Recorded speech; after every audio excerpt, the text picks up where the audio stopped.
next generation every day, and is also the mom to 2 teenage boys and 1 tween girl. And again, with every single thing that she has going on, which let me just tell you, she is juggling multiple plates every day, she is able to join us at our table and help change the world. Welcome, Jaime. Hey, ladies, how are ya? Good.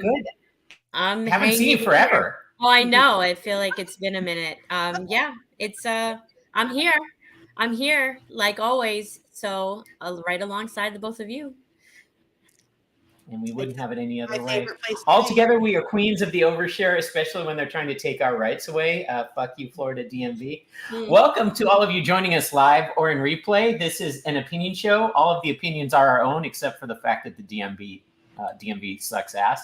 So you may hear some stuff you don't agree with. You can join the discourse in the comments, but we just block people who try to troll us. So be forewarned. We are explicit often, so parents, please monitor what your kids are viewing. Fair warning, we will forget about you out in the comments world, but we want you in the discussion. We will try to loop back as much as we can, but we forget we're doing a live stream because we get so wrapped up in what we're talking about. But we will get back to you as soon as we can, because this isn't a show. This is what happens when 3 sisters who want to change the world as activist accomplices together and have their Wednesday night time around the table together. Are we ready? Should we do it? I think we must be experiencing some cyber attacks right now. Here we go.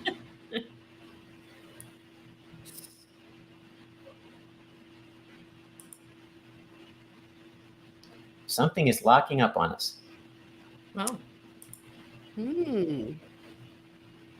Well, if we don't have the pretty noises, I can always really slow, talk. really fast.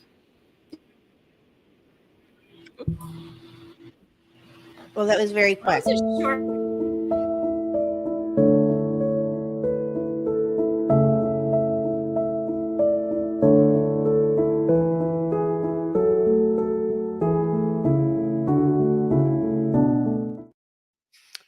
And as always, fun and friendship comes first here at Living Out Loud Live. So I'm going to ask you this evening, what are you drinking, Jaime, and how has your week been? Spill us in on the good, the bad, and the indifferent. I'm drinking wine as usual. Let's see. Today is the very last day of January, which means that tomorrow is February 1st, which is the kickoff for Black History Month. I'm super excited. Tomorrow morning, we're having a big ceremony in the morning. I have to be there extra early. And we will be reading some Langston Hughes poems, and the kids, we're treating them to donuts, the Black Student Union, and some orange juice and fun stuff. And it coincidentally happens to be Langston Hughes' birthday tomorrow, actually. So how appropriate that will be, reading some of his poems, and I'm super excited about it. And yeah, and the week's been good so far. I had a lovely night yesterday. This morning I successfully taught, and yeah, and what else? Oh, I start World War II tomorrow, so that should be an interesting topic. You start World War II tomorrow? Yeah, I start World War II. It's a 2-week long chapter, and it's broken down into sections. So that is what I am starting with my students tomorrow. I thought you were going to invade Poland. I think that's the way to do it. Not yet. Laura, what have you been up to, and what are you drinking this evening? Oh my goodness. So what have I been up to? So John and I have decided to make ourselves permanent residents of Lake County. So I cannot wait to do some more hell raising out here in Lake County and make sure that they understand social justice. I'm having a difficult time with a Chihuahua this evening. Zeus is being very, very needy, making it very difficult for me. But I am enjoying a very beautiful, dirty salted caramel chai latte, which is absolutely lovely. And we had so much fun last night, but I know we're going to be talking about that in a little bit. So I don't want to talk too much about that. So Vicki, what have you been up to? Holy shit. Okay, so yes, I am also drinking wine out of my, Ladybug Sisters glass. But not too much because I've got to pick Lisa up in St. Cloud in a little bit after the show. So we're going to be on time tonight, folks. For once, you are welcome. So I put in 2 orders of Girl Scout cookies because I got told I didn't get the caramel clusters. Caramel delights. They're caramel delights, or known as Samoas, depending on what part of the country you're in. Are my favorites. And when you said caramel delights, I was like, those are Samoas, and those are my favorites. I ordered from our dear friend Addison, and I'm going to put her links up on our website, so you can, and on our page, Living Out Loud Live on Facebook, so you can order cookies directly from her. If you're local in Orlando, she might deliver. It's up to the parent, which is good. And so that's going on. But if you're looking for in your own area, if you're not in Orlando, Aaron in the Morning, just this link. So that's where you go. Pride Prom. Pride Prom is going to be off the hook, especially for transgender. I found out they are going to have a special room for us, like a pre-kickoff room for just the transgender groups that the center is putting together, that Maya from the center is putting together. So, and I'm still, I know I got to make the decision soon. I'm still waffling between the VIP package and the non-VIP package. Whatever you choose, it's a discount until the end of March, which is really good. You can go for as low as $30 a person, which is a night out of dancing and having a great time. It is, my Temu package arrived with the dresses today. Oh, you're ahead of the game. I haven't even looked. So last night we were talking back and forth trying to figure out if it was at where it was last year, but it's not. It is at a museum, but it is at the Museum of Natural History this year. So yeah, it was last year too. Important distinction, y'all. Don't go to the other place.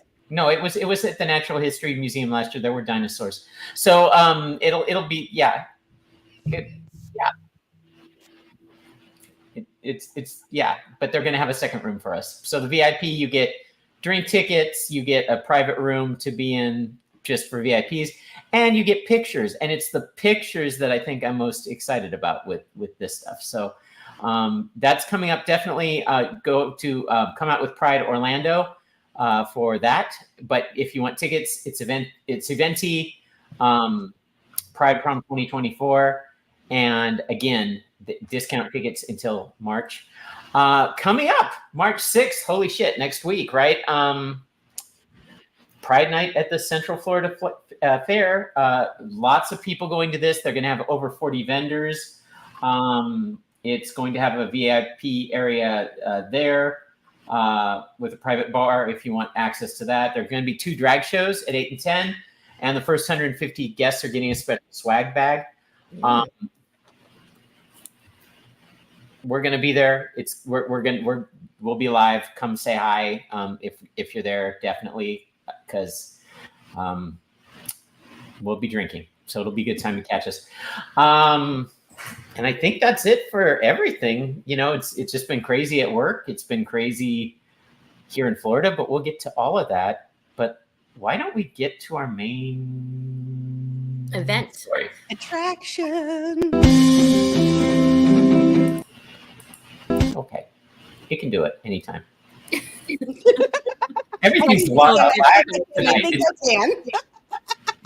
Holy shit!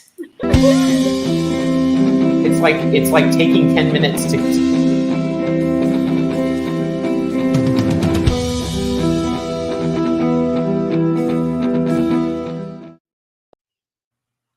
So our special guest tonight is Dustie Rayne. She just celebrated her 2nd year anniversary Laura, of the start of. Go ahead. There's a delay. I heard you. Okay. I think it's on Vicki's end because. Okay. Yeah. Okay, so I'll start over though. Our special guest tonight is Dustie Rayne. She just celebrated her 2-year anniversary, start on her hormone replacement therapy or HRT. And the 3 of us were honored to were invited and to be able to join her last night at the Dive Bar in Orlando for a night of laughter and celebrating transition. Welcome, Dustie. We are so happy to have you join us tonight to talk about your journey and all the fun and exciting things that you have going on. Welcome. Hi, everybody. Sorry, I was abducted by aliens. Evidently, they got done, turning cattle inside out, and they decided to pick me up instead for a good time. But I'm back, I think. We'll find out. Welcome back. You came back at just the right time. Yeah, I did. I could hear everybody, but it was like, woo. Our stories are very different as transgender women, but we have many common elements. Most of all, they matter. Our stories matter. Can we start back at the beginning? And could you tell us how you hatched and how you knew you were Dustie? How I knew I was Dustie? I've always known I was Dustie. I just didn't know how to communicate it. When I was growing up, my family was very religious, very conservative. Unlike the Republicans like us to believe that only liberals become transgender. I came from a very conservative family, and because of that, I didn't really have anybody I could talk to about this. I was afraid to talk to my people at school because I thought they would tell my parents, and I knew if my parents found out, I would be punished. So I just kind of kept it a secret. So fast forward a lot of years, and my daughter told my ex-wife that that she might like girls, and she was afraid to tell me. And I said no. I said this isn't going to happen. So I went and I changed, and I came out. I came out dressed nice, and I said, I I want to introduce you to somebody tonight. I said, I'm Dustie Rayne, and I said, I want you to know that there's nothing that you can't tell me. I want you to know that I love you, and I love you as you are, and there's nothing that you can say that's going to disappoint me. So that's why I came out. That was my main driving, motivating force in coming out. Wow. Wow. A couple years later, I came out at work. What was that? I said that's a parent's love right there. Yeah. It's beautiful. Yeah. Willing to open yourself up and be vulnerable with your child so that they can feel comfortable. That was amazingly strong. Yeah, you just made me cry already. Nobody does that except for me. We need to get you tissues for your desk in there, Jaime. Yeah, what the hell? Sorry, Dusty. Go ahead. That's all right. About 2 years later, I came out at work, which was interesting. I worked for a engineering services at a theme park, and I work with a lot of mechanics and electricians. And so when I came out, it was very intimidating, to say the least. I was in one department, and I approached a couple of people and said, I want to come out at work. I approached my boss. I approached another service manager who's very close to me, and my boss's boss. And I said, hey, I want to do this. And so they started to work with me on it. The other service manager got promoted out, and she said, why don't you come and work for me, and you could come out in my department? And I said, I would love that. So I requested a transfer. So the magic happened, and I landed in the department that I'm in now. So very happy to be there. My boss was amazing. She helped me to discuss with the other my peers, the other managers, what we can do, how we're going to do this, and how we're going to come out. And we also let our foreman know so that they could listen if stuff started to pop up. Because I did tell a couple of people before I left the other department, and it was semi-intentional because the three fastest forms of communication are telephone, telegraph, and telemaintenance guy. So.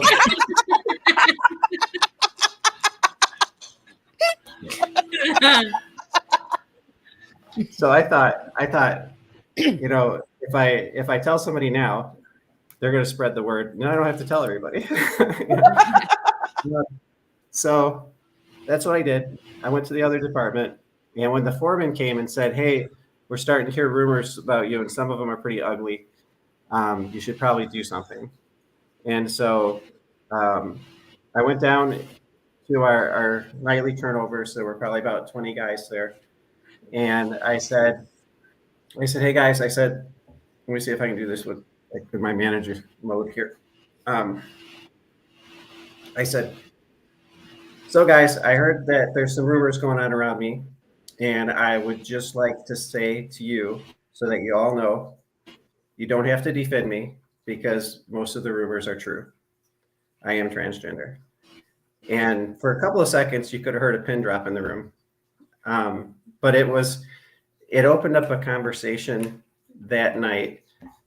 People asked questions, and it went really well. It went much better than I expected. There were some people in the department who were intimidated at first. I think that some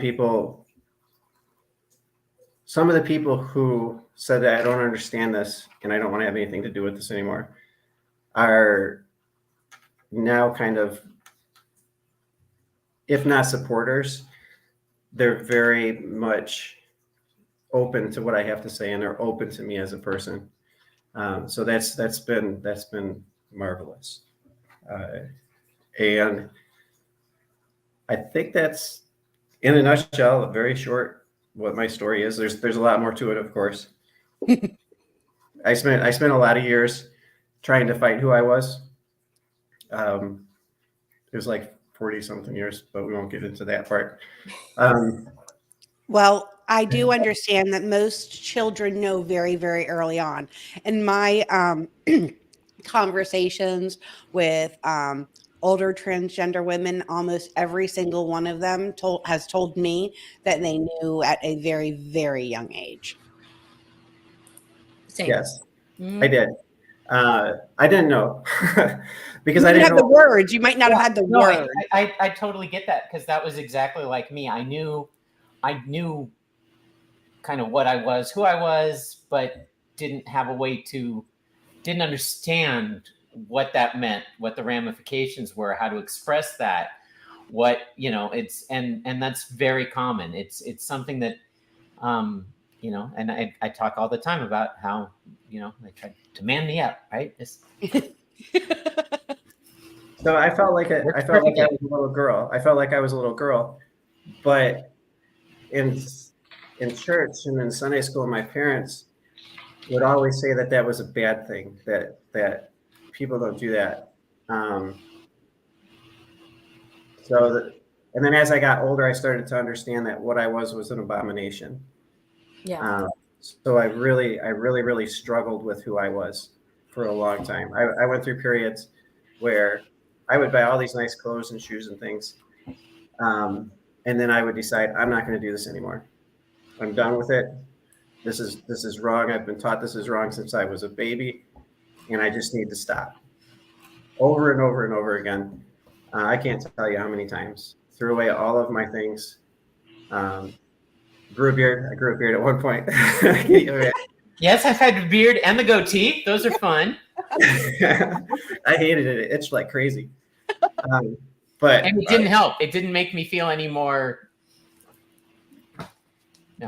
No, it didn't. It didn't really help at all. But I tried. I really tried. A lot of people say, "Oh, you could just stop. You could just quit." But it's not that easy. It's not something that you just quit. My wife told me when we were still dating, and I told her about this struggle. She said that this is not something that you're going to outgrow. This is something that's going to be with you your whole life. And I said, well, I give it up. I'm not doing this anymore. This is who I'm a guy, and I'm going to stay a guy, and that's final. And so yeah, that's kind of where we went. That's kind of, and then, of course, it didn't stay. It eventually crept back in. It destroyed that relationship, I feel. I know that it's not, I know she didn't leave me because I'm trans. I did a lot of stupid things. But if I hadn't been fighting who I was, if I was the person I am now, then, well, she wouldn't have dated me because she's straight. But I think that our relationship would have been different. I think that if I would have been able to accept who I was at an earlier time, I think that all of my relationships would have been different. I probably wouldn't have any ex-wives. But because I fought that for so long, it really kind of destroyed my relationships.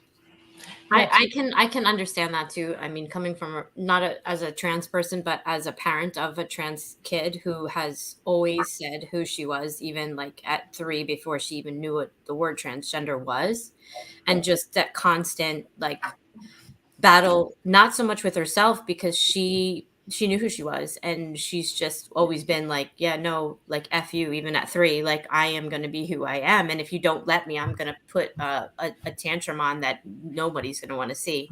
And so like I appreciate that, for me and Dennis, we didn't understand, but we saw for what it was and let her just be herself, because I feel like letting Dempsey be who she is and was even as a like 5-year-old, and now being 12, is that we've let her have that journey, and she won't have to look back and go, well, what if my parents just let me be who I was? And you know what I mean? Like that regret that, I mean, I feel like so many people I talk to have, because they just weren't allowed to be themselves, and it's not fair. It's like almost your life is stolen, like your identity is stolen, because you just can't live it authentically. Yeah, two very interesting things you brought up that I don't think we've really talked about before in the gender dysphoria world. The purging, those of us that live in the closet trying to figure out what's what. I can't tell you how many times I threw out all my makeup and my clothes and said, no, this is it. Because you don't dress up because you're trying to do anything other than just stop. It's like trying to stop a rash for 5 minutes so you can get some relief. Right? It's almost like cutting. Yes, it releases the pain, so to speak. It is, and it that works for a while. Therapy helps a little bit, but it's always no matter, they say, oh, well, they can just stop. It's just, no, it's not. It's not a stop. It's not a mental disorder that we can get rid of through therapy. I've been through therapy, 3 years of trying to get rid of it through therapy. I've been through Pray It Away camp, 6 months of Pray It Away camp. It doesn't go away. It doesn't stop. And it just comes back harder and harder and harder until you have to deal with what you are and who you are, which is a very, tricky thing. And, and I have 2 ex-wives, so I understand also the whole concept of you do the best you can to live the life that everybody expects you to live. And, but I didn't hatch until much later on. I didn't realize that that's what it was. I knew that I had these tendencies. I knew that dressing for a little while, and no, it wasn't a sexual thing. All you perverts out there, it was okay, yeah, I'm okay. Yes, this kind of looks good on me. This kind of doesn't. It was that I knew what I always wanted to be and wished I would have been, but I didn't realize that at some point I needed to make that transition. So and go ahead, Laura. I know you had a question. Sorry. No, I didn't have a question. I was going to say that my experience with Dusty is quite different because my daughter Ruth actually worked at the very magical place that Dusty works. And, you know, one of the things that Legoland? Legoland, yeah, where building is important. You're building on fun. Of course, you know, and Jaws is there too to you. At the Yeah, same Legoland. Ricky Jaws, so you're not all that scared. You can kick that shark apart. It's not that bad. Shit. They also have a big aquarium with the fish in it, like the big black and white fish. Yeah. Yeah, that one. I'm pretty more sure roller coasters than fish anymore for some strange reason. I think they're rebranding anyway. Let's just face it. But I think, and I'm just going to assume, and I probably shouldn't assume because we all know that means you make an ass out of yourself. But I'm going to assume that Jaime probably has one of the greatest fears that I had when Ruth came out to me was how she was going to be taken in all those different environments. Mm-hmm. And when she started her journey, she was in a program that was like a 4-year program. And in the middle of COVID, while she was out, a lot of things changed. And that's when she decided to come out publicly at work and socially and all of that stuff. And I was so grateful because she had experiences in other departments that were not nearly as lovely. And when she ended up at the place that she did with Dusty, I have to say, as a mom, knowing that somebody else was going to understand and you know, my child is still young. They're still a child. I mean, you know, even though they're in their 20s, they're still young, but somebody that would be patient and understand what was going on, like was invaluable to me. So I don't know if you knew, Dusty, just how much you being willing to be out and create that safe environment to start meant to me. Like you paving the way in that department was, oh, gosh, so amazing for me. And I thank you for providing that safe space for my child. Yeah, Dusty, I wish I'd known you. I actually work for the same company. And even though we have, you know, medieval times, or sorry, I said it. Even though, yeah, no, just joking. No, Buck Gardens doesn't want you to mention them. That's right. Damn it. Those horses are constantly breaking down. We have to fix them all the time. Yeah. Even though I was in the same company, I did not have, you know, it took me a while in the online bulletin boards, our Slack channels, to find people that would help me because I was terrified. My group was very conservative in everything and hating on the direction the company was taking. And so I just kept shrinking further and further away as I needed to come out. And I was forced because we had to go back to work 4 days a week. Originally, we were all working remote. And it was that time where, because I was working for corporate, they had us all not. And then they had all these office buildings that they didn't really want to just have sitting there. So, but I wish I had known you. I wish we'd been able to connect because there's a lot of us. It's hard to connect all of us up inside the company. It's very difficult.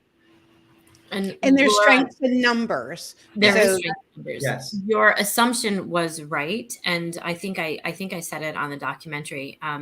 You know, Dennis and I, our biggest fear was, or the hardest part for us was not accepting Dempsey for who she is and that she is transgender. Our biggest fear is knowing that she's going to have a problem fitting in society for the entire rest of her life. And that's the fear. It's not that Dempsey's trans. That's not scary to me. It's just having to fit in with a society that is, as you know, in Florida, is trying to take away every right that you all have. So, yeah. Speaking of which, we were just at your 2-year medical transition anniversary. Dusty, can you tell us about deciding to start the physical journey?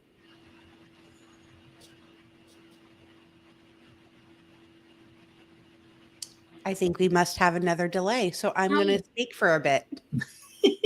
No, yeah. Well, Dusty did give us pictures, and this obviously are licensed pictures. So what's kind of cool about that is, wow, right? That's what a change! What a beautiful 2-year metamorphosis! What a change! And the thing is about transitioning at work, and I was going to bring this up as well. I transitioned at work before I transitioned with most of my family. So that was very, very accepting. The company that we work for has a good diversity and inclusion department that really, and I was the first person. I actually signed up before it was officially launched to have in the transgender transition program. So I had a person from HR and the D&I department who basically was kind of my concierge. What did I need to change my name? What did I need to change the forms at work? What did I need to be able to, get the insurance all aligned, which allowed my facial surgery to take place. I'm going to pull those up. And you know what? That's an important thing to talk about, because Vicki, these companies have had these practices in place for a long time. One of the things that we hear so often, so I'm just going to bring it up right now while we wait for Dusty to be able to join us, is that there is such a movement out there. There's so many people. It's such a fad. And I know you have something to say to that. So can you just explain how we've had these practices in place for years and years and years, and what's different now than it was before? Yeah, no, this is not a fad. And people that keep saying that, and Dusty's back. So people keep saying that there are more and more and more of us, and that this is a fad and people are jumping in. That is not being backed up by the data that shows how many people are actually transitioning. And no, it's still 0.7% of the world population. So 0.7. Yeah, not even a full percent. Right. And of those of us that transition, because they make it sound like detransitioning happens, all the time. 0.02% of those that transition decide to go back. So that does not occur either. And it's not because they think that they've made a mistake. It's because of the pressure of society and family. And having a unbearable to live their true life. So yeah. And it is of those that transition, it is mostly always from that social pressure. So I'm actually going to start a new segment, I'm thinking, next week, called Tranjectives. These are things that every trans person should know when people say things about us. These are the descriptors and the data and the things that you don't have to know all the sources, but you should be able to say these are the truths. And the truths are, one, there are not a lot of us, and we aren't an epidemic that's threatening to bring down society. Two, no, detransitioning is not the usual thing, but there's a lot of other stuff that we should talk about. So Dusty, we're going to go back to your pictures, and we talked about this just the 2 years. Jaime, go ahead. Oh, so we were just at your 2-year medical transition anniversary last night. And can you tell us about deciding to start the physical aspect of the journey? So shortly after I came out at work, I decided to do HRT. Again, this is something that I fought a very long time. It's something I always said that I would never do, but it's changed my life in such a positive way. I can't even describe it. That picture back there, those were my driver's license pictures before I started HRT. I think the first one was taken a month or two before I started. And then the second one, that's about a year in. And I I went to the bank and they started asking me all these questions. What's your address? What's your telephone number? What's the last 4 of your social security? I'm like, what's going on? And they said, you don't look like your driver's license picture anymore. And we want to make sure it's you. And I went, cool. So I drove straight to the DMV and I walked in. I'm probably the happiest person DMV's ever seen. Oh no, no. That's a very common thing when you get that ability to go, no, thank you. So I got my new driver's license, and that was what the second picture was. This picture, me and my daughters playing board games. I had been at therapy that day, and I came home, and the kids were home, so we decided to play a game together, and then we got goofy and started taking a lot of goofy pictures. But I really like this picture because It's a beautiful picture. That's my world. Was that about a year and a half into your hair growth, or what? I tried to judge by the length of hair because I know it's yeah. No, that's a wig. Okay. That was what I came out to my kids was probably 2 years before I started HRT. Oh, wow. Yeah. Wow. So that's like 2 years prior. Wow. And that's actually the next question we were going to ask was about, did you start socially transitioning before you started medically transitioning, which, is so. I've always, like I said, I've always been Dusty. I would go out to clubs and stuff where we accepted Parliament House, Pulse, Revolution. If any of you recognize those names, then you're really cool. Like, but I would go there and then I would go to work at night. And on my way to work, I would be taking off my makeup in the car, and I would be taking off my clothes and changing into my work clothes, and I would be crying on my way to work because it was so dramatic. This is who I was, and I have to go be somebody else now. And it just, I don't think a lot of people can describe that feeling. And I talking to straight people or people who are not trans, it's really hard to describe that. It's really hard to describe what that feels like. But anyways, no, it's I called it boy drag because it wasn't who I was when I had to go back, and that was some of the biggest arguments my wife and I had were around traveling. Like, we traveled to California. She wanted me in boy drag to go on the plane, and I'm like, no, it's already arranged. My even though I hadn't got my official name change done yet, I didn't have my new license.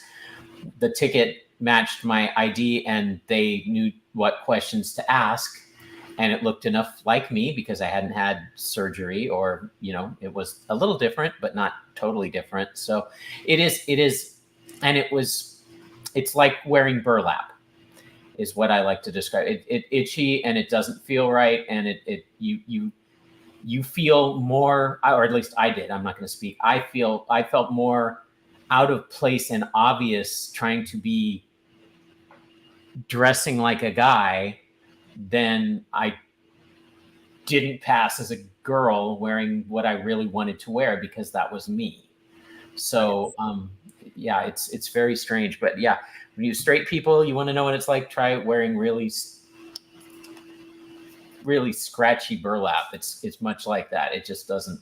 Yeah, I remember Dempsey when she was little. I mean, she was pre-K, and she would, have to wear a polo to school every day. And then, this miserable disposition would set in, but then she would be so elated when she could come home and rip that polo off and put pajama pants on her head and just twirl around and put on a princess dress. And it was like those clothes hurt. Like, you would see it at a 5-year-old child, she would just rip them off. I'm like, I got a kid, get out of it fast enough. So I get that. Yeah. This picture's And the more we talk about it, Dusty, and the more we share the stories and the journeys, the more we are humanizing it and letting everybody know that all any transgender person or their family is trying to do is just live their lives and be happy. That's right. And that's all it's really about, right? The everyday satisfaction of waking up and feeling good about what you see in the mirror. Yeah. So Oh, I yes, love the cats. yeah, those are my other babies. Aww. This is Ringo, but so these guys came along at a really hard time in my life. A friend of mine was in hospice, and I would go and visit him as much as I could because his family had disowned him. He was transgender, female to male, and none of his family would go see him. There was another good friend of ours was doing an amazing work, but she was so tired. So I tried to help when I could. I would go on my weekend. Well, my weekend came Monday. I got home. I cut the grass. I left the garage door open, went in, showered, came out, closed the garage door, hopped in the cart, and went to hospice.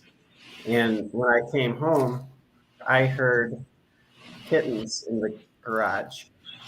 And I thought, oh no, that little bit of time that I had the garage door open when I cut the grass and when I showered, Mama Katie had brought the kittens and left them in my boat. And so I left the door open hoping that Mom would come back, and she didn't. And the babies were getting weaker and weaker and weaker. So I brought them in and I fed them by bottle, and they've been my constant companion ever since. I love them so much. Hi, Andy. Absolutely.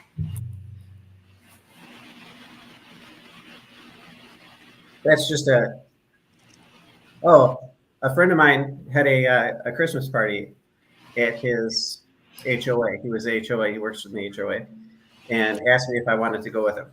And so I went, and that was that night. Yeah, it was intimidating walking into a room full of straight people, but it was a really, really great night. A lot of people, some people looked at me kind of funny, but for the most part, people were really polite. Some people asked questions, which I love. I love it when people, they're like, "Oh, I don't want to offend you." I'm like, "No, ask." Because I can tell you, the more I can tell people and the more I can answer questions and stuff, the less intimidating I think we become.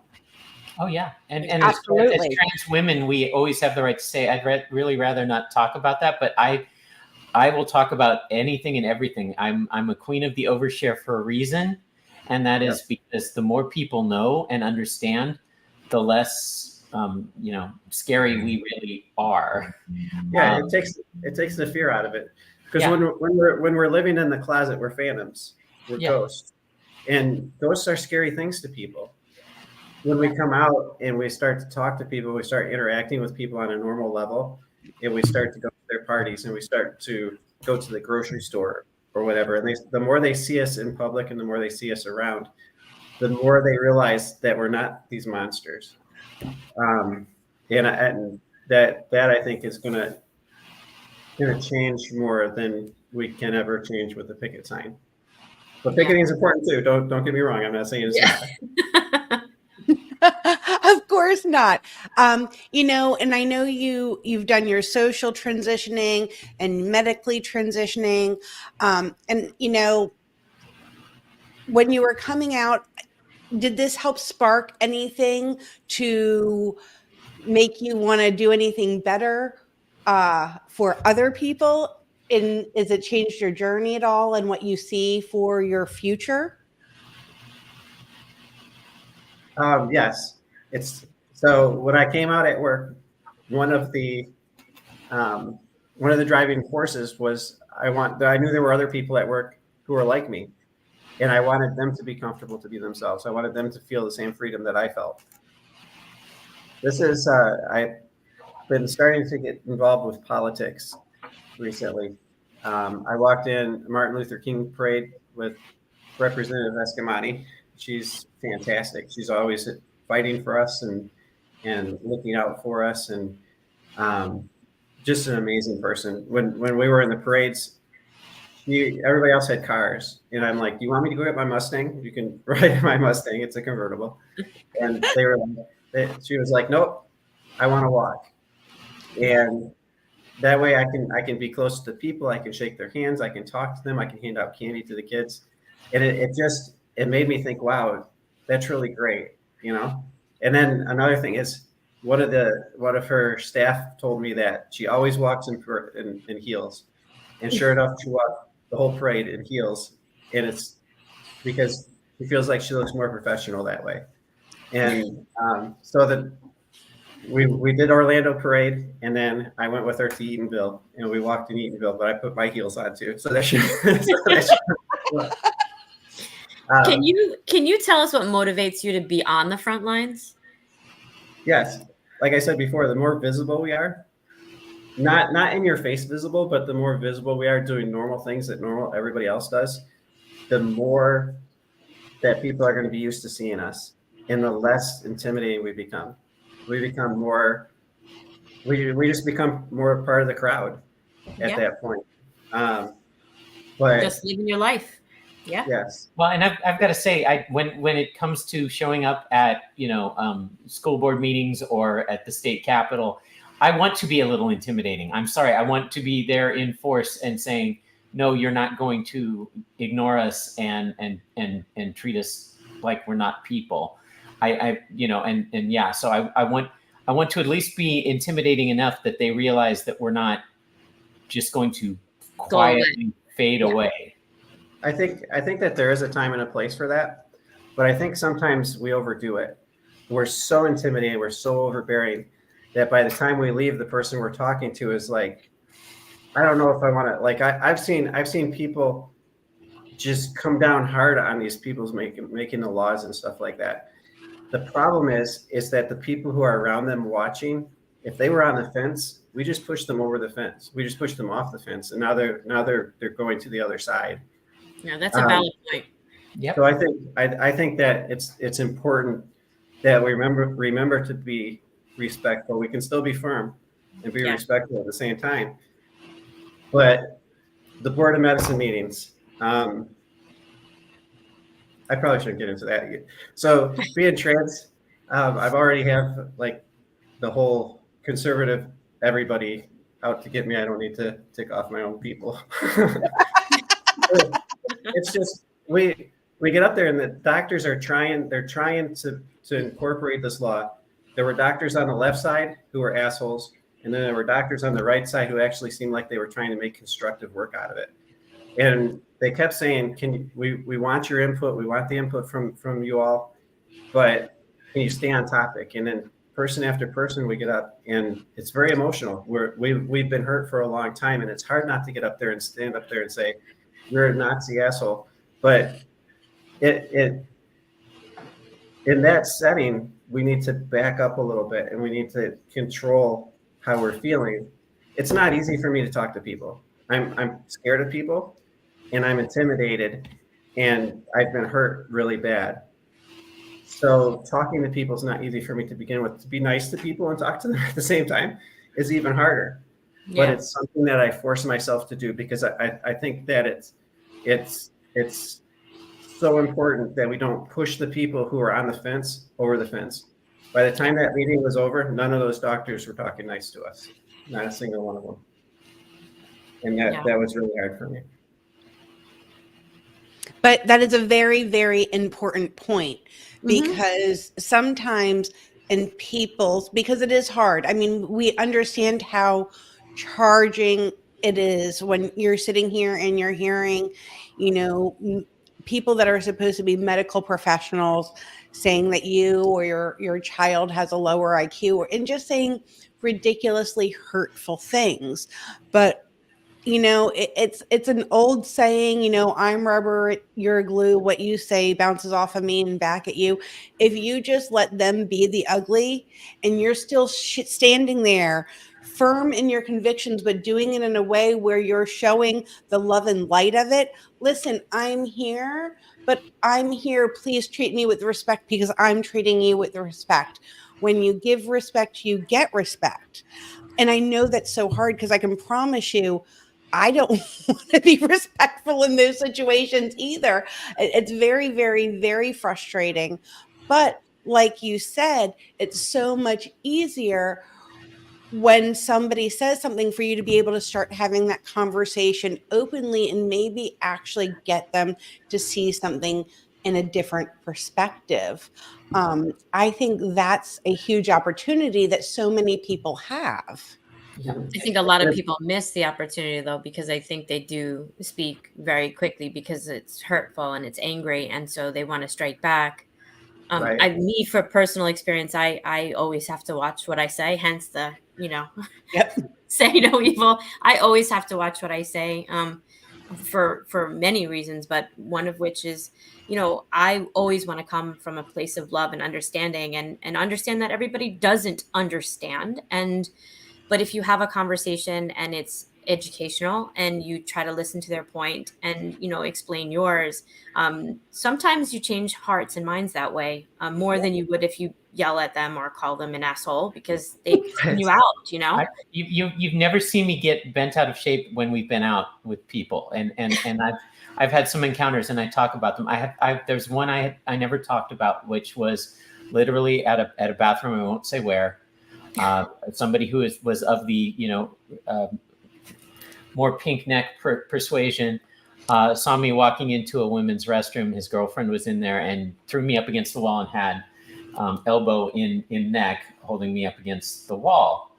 And when she came out, he was like, trying to be very intimidating. And I could have reacted to that very negatively and probably got into a bigger fight. And I said, what was all that about? What were you afraid was really going to happen? What did you think I would have done? I was going into pee. And I literally was able, because I didn't react with either fear or anger, get the asshole to talk to me for a few minutes. And at the end of it, I didn't get an apology, but I realized I gave him enough of a, oh, maybe I've got some of this wrong to and sometimes you can be more direct. I've talked a lot about the woman who said, you'll never be a woman. And I'm like, you're absolutely right. I am never going to be a true woman. I'm a transgender woman. We're a hybrid. It's a totally different thing. And I can prove it to you. I love that hybrid. Because it's a hybrid model. Only a transgender woman would be thrilled when her ass is spreading and she's growing cellulite. So yeah, I mean, I use a combination of either statistics, just straight, or smartassery. Whatever. Sarcasm always works well. I love sarcasm. I always tell myself to take a moment, because we get trolled a lot, and so we get these really shitty comments, and my first reaction is like, oh, this asshole, and then I'm like, all right, take a breath, think about it. All right, how do we respond? And so I kind of try to take a moment and let go of the anger and let go of that part, because what that conveys isn't what I want it to convey, and it doesn't. It's not a teachable moment to people, Right. Absolutely. But it's not easy. It's not easy. No. I've been spending a lot of time in Tallahassee. I've been going to board meetings and such, and it's not easy because they purposely say things to trigger us. Yes. And somebody who's been beat up their entire life, it's really hard. I was beat up my entire life. It's hard not to go in guns blazing. Yeah. Because that's a natural, that's human nature. That's human response. Yeah. We're running out of time. I wish we had more time to talk. Oh no, we will definitely have you back if you're willing. We can always do a part 2. Yes. Yeah. Yes. We would love to have that. Absolutely. We do this every Wednesday. Yeah. I don't know why, but we still do it. So we're going to be right back with some final thoughts and goodbyes after this.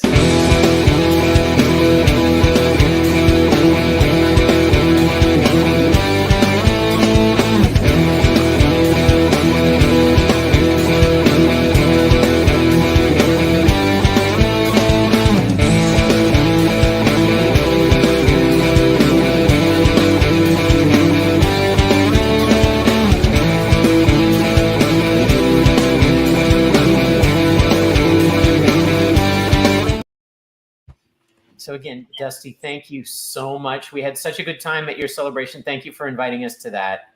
Thank you for sharing your incredible journey.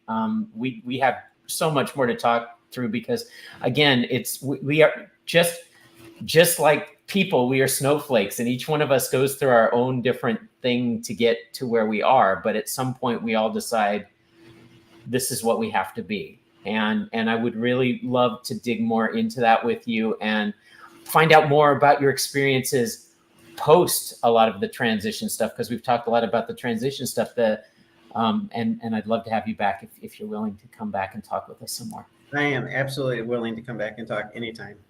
Perfect. Yay! So exciting.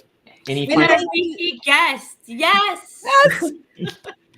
And thank you so much. I mean, honestly, you being able to go places that we can't be, whether our work is preventing us or our health is preventing us from being there, that is so important. And I am so grateful for everything that you do to show the positive and beautiful things that the transgender community brings to us all. Ditto. All right, ladies, we'll be back next week. We are going to try to do Stonewall if we can do it next week. It's the time. We can do it. We can do it. We can do it. I have faith in us. Yes. So everybody, Dusty. same. Please spread the tapes. We are all over the place on social media, in Facebook, on YouTube, and sometimes on Instagram. Though probably only half of the show made it tonight, but please, we need to get our message out there. We're not doing this for cash. We're doing this because we want to change the world. So help us out, and we'll see you next week with Stonewall. Bye. Love and light. Love and light.